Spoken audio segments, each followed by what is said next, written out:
주진우 라이브 기후위기 특별대담 지구는 빨간불.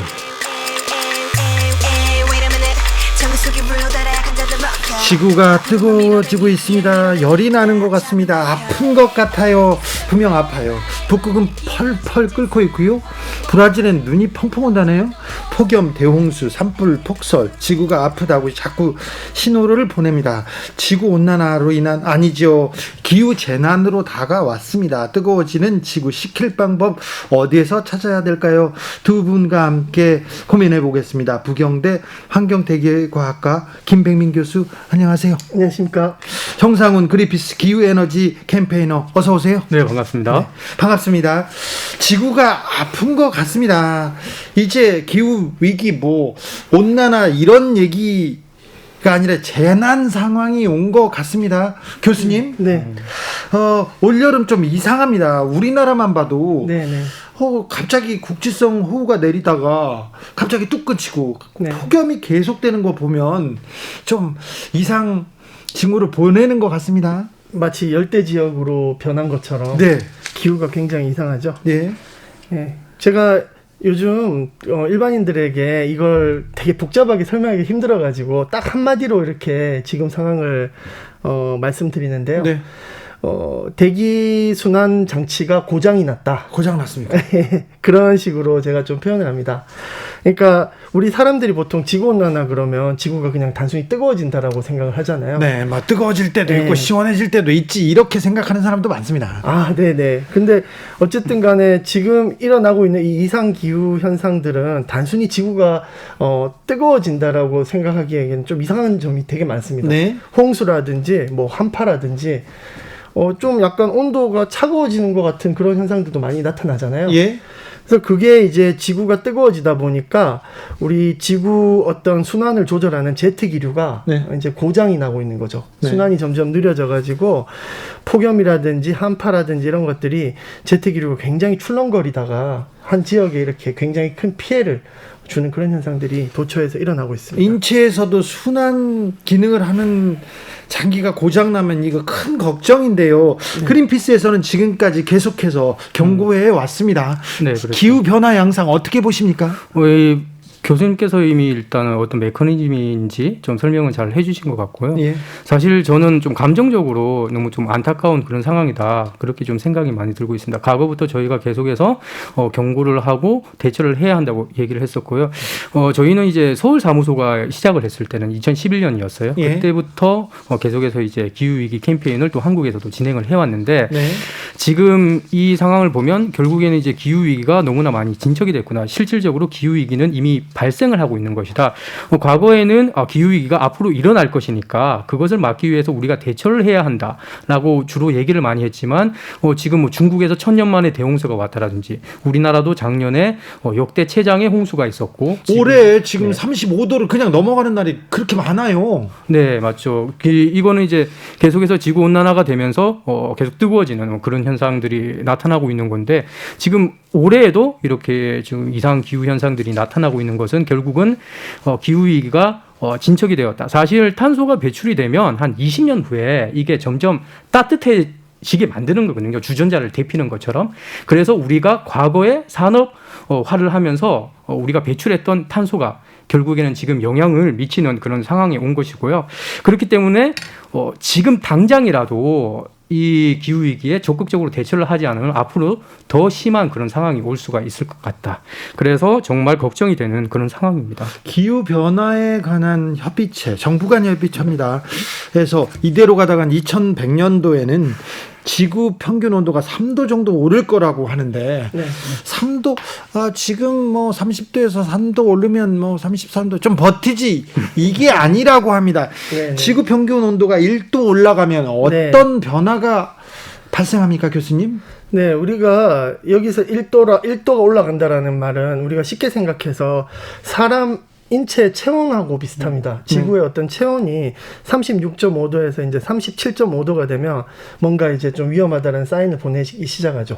근데 3도가 올라가서 40도가 되면 응급실에 실려가야 되지 않습니까? 그렇죠. 그러니까 그 마찬가지입니다. 그러니까 여기서 말하는 지구는 어떤 국제적인 한 지역의 날씨와 관련된 그런 온도가 아니라 우리 지구의 어떤 체온을 대표하는 전 지구 평균 온도 그걸 의미하는 거기 때문에 이것이 올라간다는 건 굉장히 심각한 문제라고 생각할 수 있습니다. 네.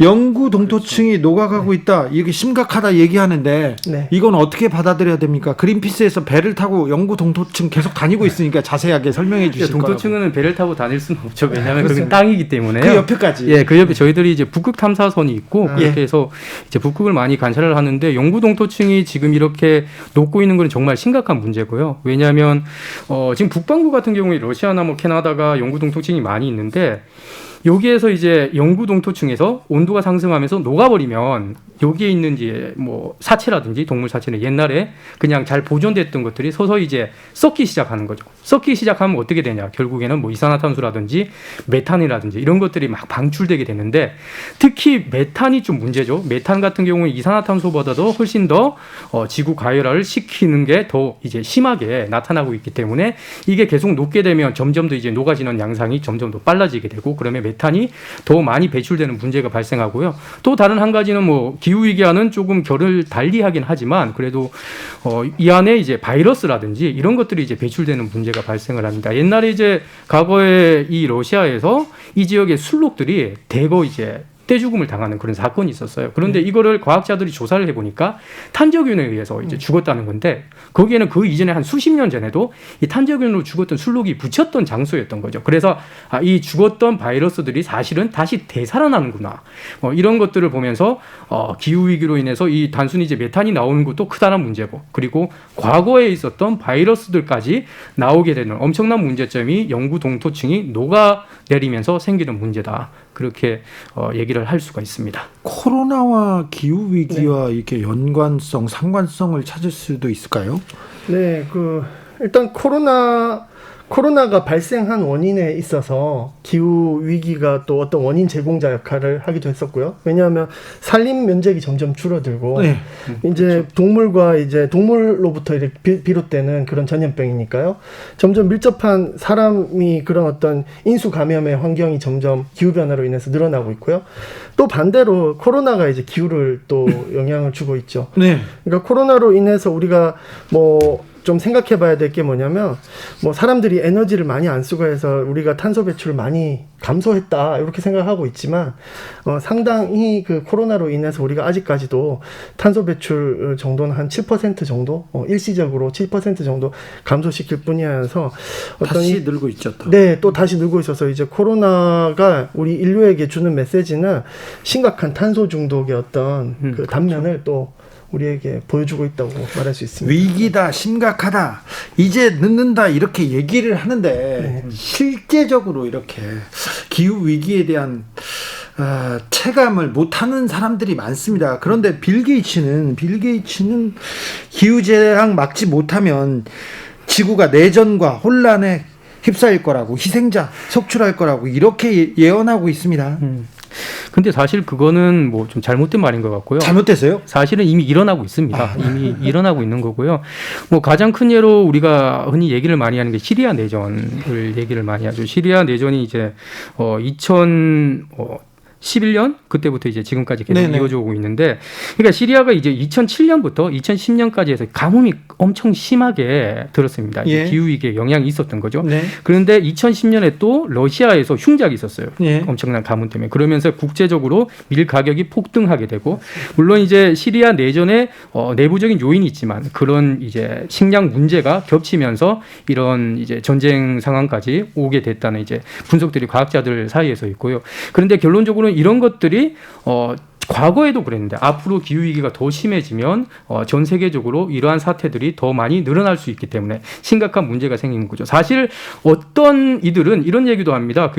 왜 유럽이 기후위기에 아주 이렇게 대처를 열심히 하는 것일까라고 봤을 때 사실은 아프리카와 유럽은 가까이에 있죠. 예. 그리고 아프리카나 중동 지역 이런 쪽에서 만약에 내전이 발생하거나 난민 문제가 생긴다거나 이렇게 했을 때 유럽은 직접적인 아니면 간접적인 영향을 받을 수가 있기 때문에 또 대응을 열심히 하는 것이라는 분석도 있는 것이고, 결국에는 만약에 이런 것들이 전 세계적으로 퍼져서 뭐 동아시아 지역이나 이렇게 된다면 우리나라도 결코 이런 전 세계적인 불안정성 이런 문제에서 자유로울 수 없는 그런 상황이 될 수가 있겠죠. 지구 온난화, 기후 위기, 내일이면 늦는다고 90년대 초에 내일은 늦으리 이렇게 노래 불렀던 그런 캠페인도 있었어요. 기억납니다. 맞습니다. 예. 네. 그때 뭐 다 노래도 부르고 환경 캠페인 계속 이어져 왔는데 목소리는 냈는데 왜 우리가 조금 획기적인 변화까지 이루어내지는 못했을까요?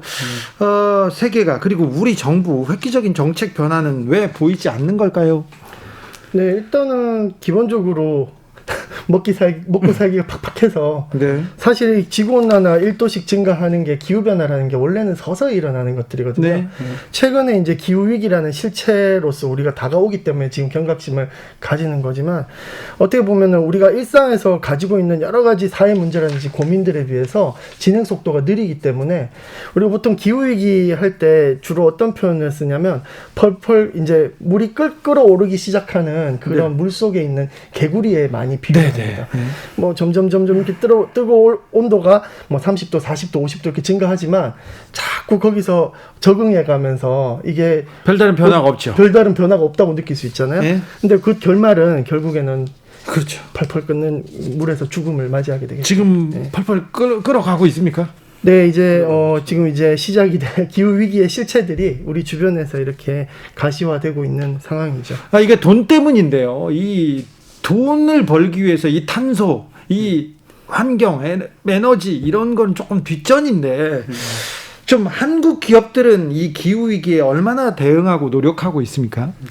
뭐 요즘에 그 ESG라는 네. ESG 경영이라는 얘기를 많이 광고도 들으셨을 막 거예요. 하더라고요. 광고를 많이 하고 그래서 네. 일반인들 뭐 시민들이 보시면 기업들이 우리나라 기업들이 잘하고 있나? SG 사실, 막 예. 여기 뭐 노래도 부르더라고요. 예, 그래서 저희가 실제로 그 잘하는지 한번 조사를 해봤습니다. 그랬더니요. 실제로 이제 110대 그룹을 대상으로 해서 조사를 해봤는데 그 10대 그룹이 이제 100개 계열사를 대상으로 한 거죠. 재생에너지 사용 현황이라든지 앞으로 이제 사용 목표, 이행 연도를 조사를 해봤더니 저희가 A, B, C, D, EF로 점수를 매겼는데 A, B 학점은 하나도 없었어요. 괜찮은 예. 데는 없고 안 보니까. 하나도 없고 그나마 이제 삼성그룹이랑 SK가 C 점수를 받았는데 네. 이쪽은 재생에너지 100% 목표는 있다. 그러나 이제 SK 같은 경우는 2050년까지 하겠다고 이제 다 그렇게 응답을 했었고 삼성 같은 경우에는 응답을 한 이제 기업도 있었고 목표 연도에 대해서 응답을 하지 않은 쪽도 있었습니다. 그래서 그 정도가 이제 C가 가장 좀 높은 점수였고, 뭐 LG나 포스코 이 정도는 뭐 한 D 정도 저희 이제 점수를 받았었고요. 뭐 아예 이제 응답을 안 한 뭐 롯데나 하나, GS, 현대중공업, 현대자동차, 농협 이런 쪽은 아예 응답을 안 했습니다. 그래서 어쨌든간에 이제 우리나라 기업들이 대답을 했던 기업들 네. 이걸 다 합쳐서 평균 이제 목표 연도를 봤어요. 그 재생에너지 100%로 가는. 그랬더니 이제 2048년인데 지금 글로벌 대기업들이 아리백이라고 해서 기후위기에 대응을 하기 위해서 100% 재생에너지를 사용하겠다. 그 약속을 한 기업들의 캠페인이 있습니다. 거기에서는 평균 목표가 2028년이에요. 네. 그래서 이제 글로벌 대기업들보다 훨씬 더 이제 뒤처지는 그런 상황인 거죠. 그리고 현대 자동차 그룹에서는 얼마 전에 자기들이 또 이제 아리백을 하겠다라고 선언을 하긴 했는데 사실 그 현대자동차 그룹 안에 있는 현대건설이 최근에 또 베트남의 석탄 화력 발전소 여기 또 건설하기로 계약을 체결하는 사실은 뭐 광고는 그렇게 하는데 현실적으로는 또 뒤에서는 광고와 현실은 다르군요. 예. 목표조차 없는 기업들도 많죠. 예, 그랬죠. 방금 말씀드린 것처럼 이제 F 점수를 받았던 네. 그 이제 뭐 롯데나 하나, GS, 현대중공업, 뭐 농협 같은 이런 그룹들은 아예 이제 목표 같은 설문에 응답을 하지 않았던 거죠. 목표를 내지 않았던 거죠. 다스는 거기 회사에 안 들어가고 그렇죠. 제 110대 죄송합니다. 교수님 정부의 정책은 네네. 어떻습니까? 제가 이제 그 부분에 대해서 조금 말씀드리고 싶은 게 있는데, 우리 정부가 이제, 우리 NDC라는 탄소 감축 목표를 국가별로 지금 파리기후 협약 이후로 우리가 2030년까지 얼마 줄이겠다라는 예. 목표치를 낸 적이 있어요. 예. 전 세계 국가들이 다 냈는데, 이런 것들이 좀 미흡하다고 전 세계적으로 좀 뭔가 이렇게 우리나라 위상에 비해서 조금 위협한 게 아닌가 해서 이제 좀 최근 들어선 이제 올해 또 새로 목표치를 설정해서 뭔가 좀 허리띠를 졸라매려고 노력은 하고 있습니다. 그런데 이제 제가 이제 좀 정부 정책 중에 좀 아쉬운 부분은 뭐냐면 우리나라가 사실은 좀 에너지 기후 위기뿐만이 아니라 사실은 에너지 위기에도 굉장히 취약한 나라거든요. 예. 그래서 이제 사실은 기후라는 걸 한쪽 측면을 너무 기후에만 바라보다가는 사실 에너지 쪽을 조금 소홀히 할 수가 있어요. 에너지 우리가 석유 한 방울 안 나는 나라이기 때문에 이런 부분들이 있는데 그 태양광 풍력 그 이슈만 가지고 한정을 해서 보더라도 어떤 태양광 풍력으로 만들어 놓은 재생에너지를 만들어서 잘 쓰는 데 초점을 좀 맞춰야 되는데 약간 좀 태양광 풍력을 그냥 무작위로 계속 늘리는 데만 이렇게 에너지 생산에만 조금 지금 정책들이 좀 방점이 맞춰져 있습니다. 그래서 그런 부분 조금 아쉽다고 저는 평가가 됩니다. 예. 에너지 생산 얘기 나오면 지금 그 네네. 보수 언론가 일부에서 계속 주장하고 있는데 원자력 발전이 가장 친환경적인 에너지다 이렇게 주장하면서 원전을 늘려야 된다 이렇게 주장하는 세력들이 분명히 있습니다. 목소리도 크고요. 이 점은 어떻게 보시는지요? 일단 뭐 근데 교수님 말씀에 한 가지 덧붙이자면 저는 이제 재생에너지를 늘리는 것과 그리고 어떻게 사용하는 것은 같이 가야 될 좀 문제라고 생각이 들고요. 그렇죠. 왜냐하면 우리나라가 재생에너지 발전 비중이 정부 통계로 해도 6%밖에 안 되거든요. 그래서 이게 너무나 낮아요. OECD에서는 정말 꼴찌 수준이라 그렇고 제가 원전 얘기를 하면 사실은 이제 원전이 친환경이다. 그리고 기후위기에 대응을 할 수 있는 에너지원이다라고 이제 얘기를 하는 한 측면도 있죠. 그런데 사실 우리가 전 세계 뭐 IPCC라든지 아니면 IEA는 대부분 다 이제 재생에너지를 획기적으로 늘리는 것이 대안이다라고 얘기를 하고 있습니다. 그리고 그런 부분에서는 어느 정도 사회적인 합의가 있는데 그것과 함께 원전도 같이 가야 된다. 왜냐하면 원전이 친환경이기 때문이다라고 얘기를 하는 거죠. 그런데 과연 원전이 재생에너지와 함께 갈 수 있는 에너지원인가? 거기에 대해서는 엄청난 질문이 많습니다. 첫 번째로는 이 원전이라는 게 재생에너지와 연동이 안 되는 에너지원이에요. 재생에너지는 뭐 낮에는 이제 햇볕이 많아서 이제 태양광을 많이 하고 그리고 밤에는 이제 뭐 바람이 불어서 풍력을 하고 어쨌든 변동성이 있는 거죠. 그러면 교수님이 말씀하신 것처럼 우리 에너지 저장 시설을 이제 또 기술을 개발을 한다라든지 그런 방향으로 해서 재생에너지를 확대하고 해야 되지만 원전은 이 재생에너지가 변동할 때 그것을 맞춰줄 수가 없어요.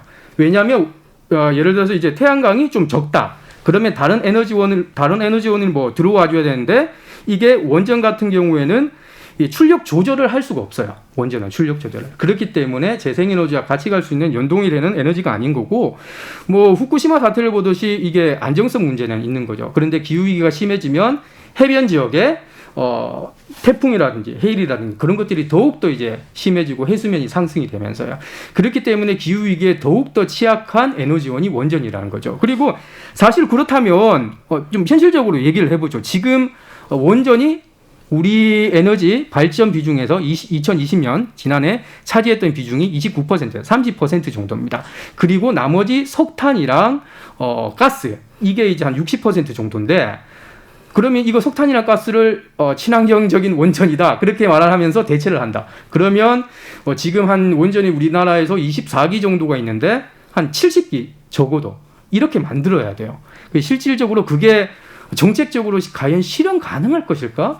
저는 정말 이제 원전을 얘기를 하는 분들이라면 실질적으로 그렇게까지 하면서 구체적인 대안은 무엇인지에 대해서 말씀을 해야 한다고. 유럽이나 미국에서 네네. 원전을 늘리는 게 아니라 친환경 에너지를 계속 늘리고 있습니다. 네네. 원전의 경제성은 어떻습니까? 경제성이 계속 원전은 떨어지고 있고 친환경 네네. 에너지는 올라가고 있는 것도 사실이지 않습니까? 네네. 그렇죠.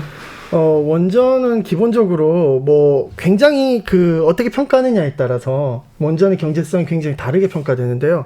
예를 들어 처음에 설비 비용이라든지 거기서 나오는 또 이제 점점 탄소의 어떤 가격 자체가 굉장히 비싸지는 시대가 옵니다. 그래서 대형 원전을 지으려면 시멘트를 써야 되잖아요. 네. 그런 것들이 전부 다 그 비용이고요.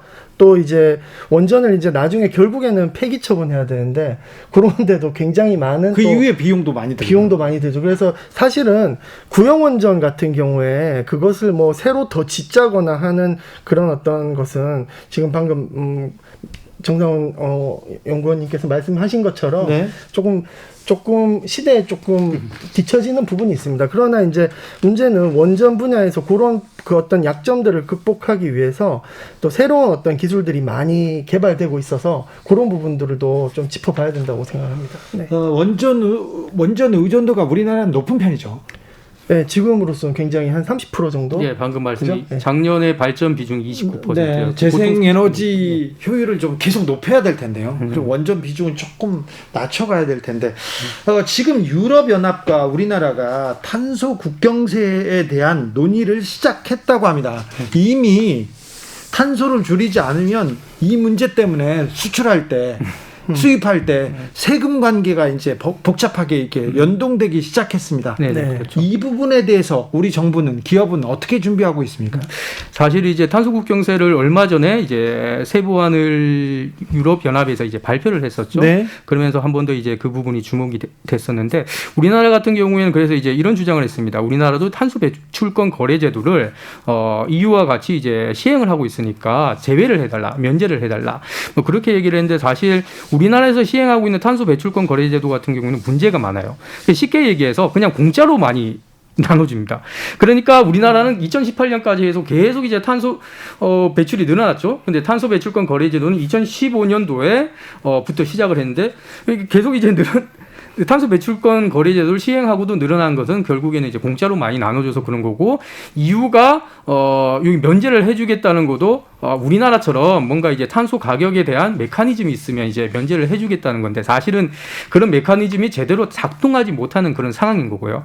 그러면 결국은 한국은 뭔가 이제 시장 메커니즘에서 탄소세를 뭐 부과를 한다라든지 아니면 탄소 배출권 거래 제도를 제대로 수행을 한다라든지 그런 이제 대안을 마련을 해야 될 필요가 있고 또 다른 한편으로는 아까 계속 얘기했던 재생에너지를 확대를 하고 또 그리고 이제 그 효율을 높이면서 결국에는 이제 제품 생산 과정에서 탄소가 배출되지 않는 그런 제품을 이제 만들어 나가는 그런 방향이 필요하지 않나 생각이 듭니다.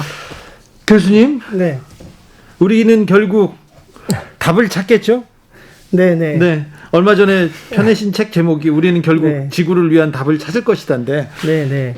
지혜를 내겠죠? 기후위기에 대한? 예, 사실 지금 상황이 굉장히 심각하긴 합니다. 근데 이제, 조금 변화의 조짐이 보이는 게 제가 볼 때는 우리가 개인이 있고 기업이 있고 정부가 있는데 주체가 사실 개인이 변하고 있어요. 네. 개인들의 의식들이 지금 굉장히 많이 변하고 있고요. 특별히 청년들이 네. 기후위기는 네. 나의 문제고 맞습니다. 나의 미래와 직결되기 때문에 지금 네, 행동해야 네. 된다고 얘기합니다. 네네.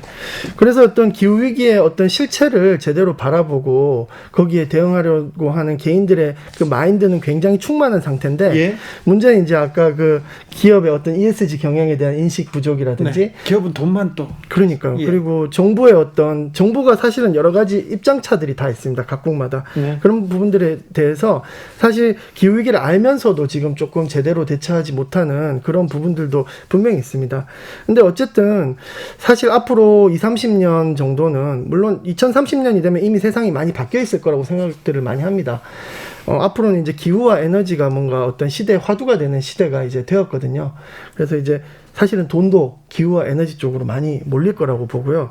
그래서 우리가 지금까지 어떤 여러 가지 정책, 글로벌 대응이 실패를 많이 하긴 했지만 저는 지금 이미 이제 친환경 에너지의 발전 단가라든지 이런 것들이 화석 연료라든지 이런 것들보다 훨씬 더 효율이 좋아지고 있거든요. 계속해서 발전하고 있습니다. 네네네. 계속 단가가 싸지고 있고 계속 기술이 발전하고 있기 때문에 결국은 기술이 우리를 구원해 줄 수 있는데 그 기술을 제대로 활용할 수 있는 것은 우리 개인들의 마인드, 개인들이 기업과 정부를 꾸준히 압박을 한다면 결국 우리가 답을 찾을 수 있을 거라고. 결국 이 세상은 깨어있는 국민들이 이렇게 앞으로 전진시키고 움직입니다. 깨어있는 국민들이 그렇습니다. 기술 압박으로 기업과 정부를 움직이게 할 것입니다. 주진우 라이브 기후위기 특별대담 지구는 빨간불 지금까지 부경대 김백민 교수 그리고 정상훈 그린피스 기후에너지 캠페이너와 함께했습니다. 마무리하면서 지구한테 한 말씀 혹은 지구에 사는 인류에게 한 말씀 부탁드리겠습니다. 먼저 정상훈 캠페이너. 네, 저는 아까 교수님께서도 말씀하신 것처럼 정말 개개인들의 인식 변화가 많아지고 지금 우리가 기후 위기가 바로 우리의 문제라는 것을 우리 국민들 시민들이 인식을 하고 있다라고 생각이 됩니다. 그런데 그런 상황이기 때문에 앞으로 이제 다가오고 있는 대한민국의 대선이 너무나 중요한 시기라고 생각이 들어요. 결국은 대한민국은 대통령제 국가이고 앞으로 이 기후위기에 대처하기 위해 온실가스를 감축하고 그리고 에너지 대전환을 실행할 수 있는 그런 사람이 이제 대통령이 되어서 정책을 수행해야 되겠죠. 사실 그렇게 하려면 우리 시민들이 계속해서 이제 그런 사람들이 대선 후보들이 어떤 정책을 내놓는지 그런 것들을 지켜봐야 될 것 같고요. 꼭 지금 과학계가 전 세계가 얘기하는 것은 2030년에는 2010년 대비해서 45% 이상 온실가스를 감축하고 2050년대에는 탄소 중립을 2050년 전까지 탄소 중립을 이루어야 한다고 얘기를 합니다.